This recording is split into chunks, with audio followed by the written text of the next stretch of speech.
पारि नथिलो तेणु अलंकार विषय आम आउ थरे पढ़िबा। अलंकार कौन?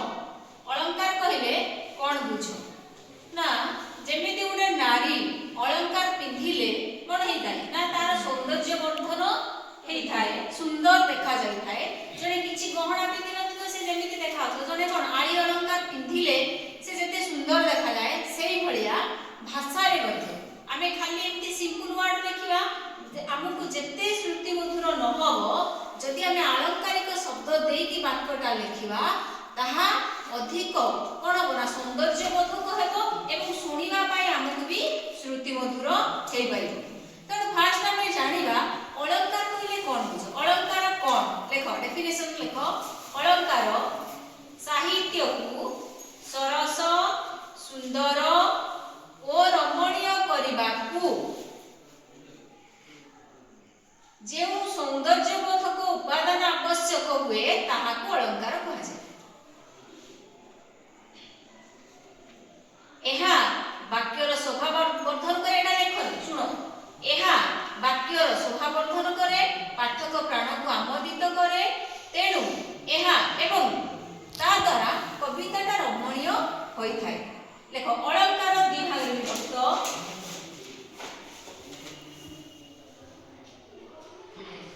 एक रे शब्दालंकार दुई रे अर्थालंकार।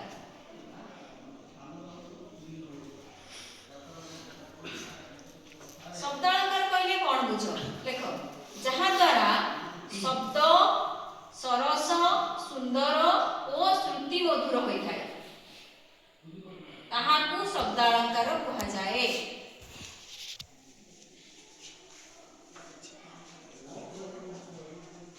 शब्दालंकार तीन भाग रे विभक्त।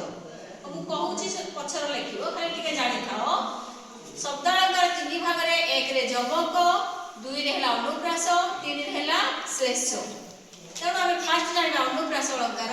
अनुप्रास अलंकार कहले कोन बुझ ना पद मध्यरे एक बा एकाधिक व्यंजन वर्ण बारंबार उच्चारित हेले ताहाकू अनुप्रास अलंकार कहा जाय। अनुप्रास अलंकार सबले देखो व्यंजन वर्ण गुडाक बारंबार आसुथबो तार जेमति गुटे उदाहरण देछि उत्कल कमला विलास पीठिका मराळ मालिनी विलांबु चिलिका। एठी देखो बारंबार कळ मोर व्यवहृत होइछि आवृत्ति आसी आवृत्ति रे बारंबार एई अक्षर गुडाक आसीछि। आ गुटे देखो देखि नब कालिका बकालिका मालिका आळी कालिका कांतस्मरी रक्षा केमंते करी करिबा मत करी गति के मंत विचारी।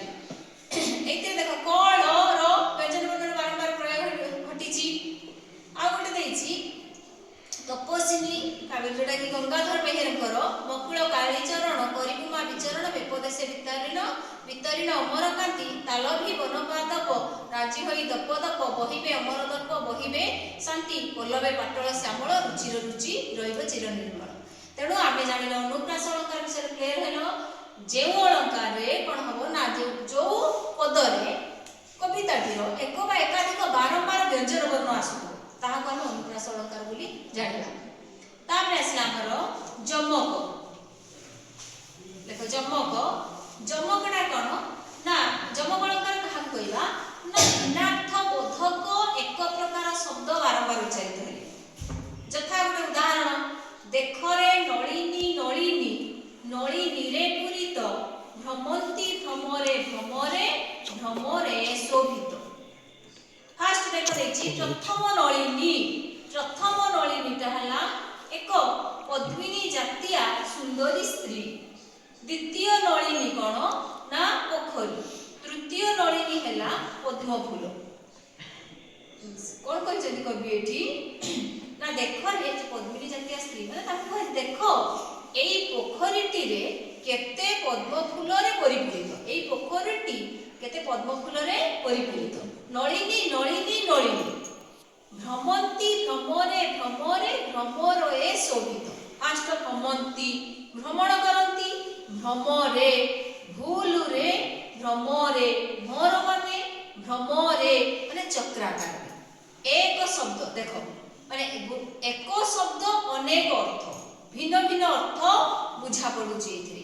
तेणु आमे कोन जानिले ना जदि एक शब्द भिन्न भिन्न अर्थ गोटे पद रे आसीला गोटे पद रे एक शब्द भिन्न भिन्न अर्थ रे व्यवहार ହେଲା ତାହାକୁ ଆମେ ଜାଣିବା ଯମକ ଅଳଙ୍କାର। ସେଇ ଯମକ ଅଳଙ୍କାର ସେ କହିଛି 5 ପ୍ରକାର।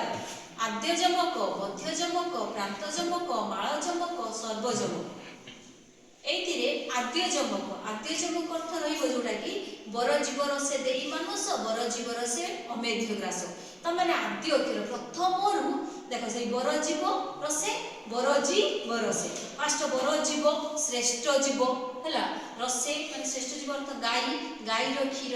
ଏଠି ବର ଜୀ ମାନେ ବର୍ଜନ କରି, ବରସେ ଗୋଟେ ବର୍ଷ। ଆଦ୍ୟ ଯମକ ଅର୍ଥ ଆଦ୍ୟରୁ ରହିଯିବ ସେଇ ମାନେ ଏକ ଶବ୍ଦ ଯୋଉ ଅନେକ ଅର୍ଥରେ ପ୍ରଥମରୁ ରହୁଥିବ। ମଧ୍ୟ ଯମକ ମାନେ ସେଇ ଶବ୍ଦ କ'ଣ ଆସିବ ନା ମଝିରେ ରହିବ ମଧ୍ୟ ଯମକ। ଆଉ ପ୍ରାନ୍ତ ଯମକ ଯୋଉଟା କି ଲାଷ୍ଟକୁ ଆସୁଥିବ, ସେ ଏକ ଶବ୍ଦ ସେଟା ଲାଷ୍ଟକୁ ଶେଷରେ ପ୍ରୟୋଗ ହେଉଥିବ। ଆଦ୍ୟ ଯମକ, ମଧ୍ୟ ଯମକ, ପ୍ରାନ୍ତ ଯମକ।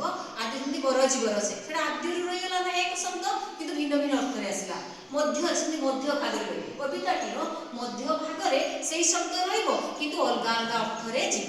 ପ୍ରାନ୍ତ ଯମକ ମାନେ ସେଇ ଶବ୍ଦ ଲାଷ୍ଟକୁ ରହୁଥିବ ଶବ୍ଦରେ, କିନ୍ତୁ ସେମିତି ଅଲଗା ଅଲଗା ଅର୍ଥରେ। ଏବେ ଯମକ ଜାଣିଲ, ଶ୍ରେଷ ସେମିତି 3 ଭାଗରେ, ସଭଙ୍ଗ, ଅଭଙ୍ଗ, ସଭଙ୍ଗାଭଙ୍ଗ। ବାବୁ ନାକ ସିରି ଦାନ ଯୋଗ୍ୟ ଯଶାକୁ, ବିହର କାନନ କର ଆଲିଙ୍ଗନକୁ। ଏଟା ହେଲା ମୋଟାମୋଟି ଉପରେ ସଭଙ୍ଗାଭଙ୍ଗ ଶ୍ରେଷରେ। ପରୀକ୍ଷାରେ ପଡ଼ିଲେ ଏହା କି ଅଳଙ୍କାର ନା ଶ୍ରେଷ ଲେଖିଦେବ।